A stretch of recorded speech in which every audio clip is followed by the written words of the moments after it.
The mountains call, we must go.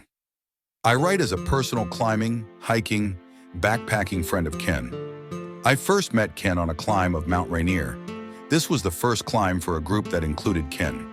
A climbing acquaintance recruited me to assist him in leading these neophyte climbers up Mount Rainier. I did not anticipate having any significant leadership role. That soon changed. At Camp Muir, one of the group could not continue the climb and had to be assisted down the mountain. The group leader accompanied the person to the parking lot. I was suddenly placed in a leadership role.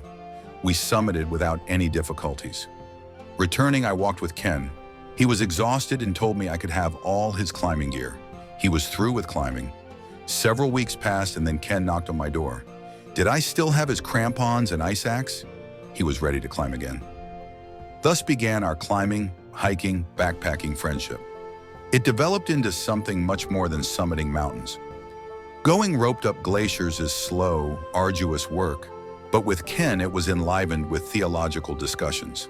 Ken and I are both Christians, but we come to our faith from different traditions. Ken was an Assembly of God member, and I am an Episcopalian. Through these discussions, I came to respect his faith, and he mine. On many occasions, I have mentioned or thought of our glacier theological discussions. Our theological discussions often became political discussions. Again, we came from different perspectives. The essence of those theological political discussions is while we often disagreed, we did so respectfully. Ken certainly disagreed with many of my liberal positions, but he was respectful toward me. Our glacier theology seminars should be a model for respectful discourse in today's political climate. On a lighter side, did you know that Ken was responsible for St. Helens exploding? On a September 1979 climb of St. Helens, we went up the less-traveled lizard route. I was leading the rope team as we came over the summit ice cap. I heard a shout from behind. Ken had broken through snow covering a crevice, and his lower body was dangling in the crevice. He quickly pulled himself up. He commented that crevice air felt warm on his legs.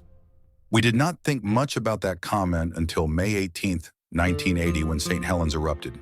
The earlier steam and pumice spouting, which preceded the major eruption, came from the top of the lizard route, where Ken had briefly partially fallen in a crevice. Ken was jokingly blamed for the eruption. Our hiking climbing adventures involved a third person, Wayne Ginther. He was the third person on the infamous St. Helens rope team. The three of us jestingly proclaimed ourselves the Prosser Alpine Club, complete with t-shirts and a summit flag. Last spring, Wayne passed. I am now the sole surviving Prosser Alpine Club member. I continue to reflect on the comradeship and theological discussions of the Prosser Alpine Club. Dick Hall, Whidbey Island,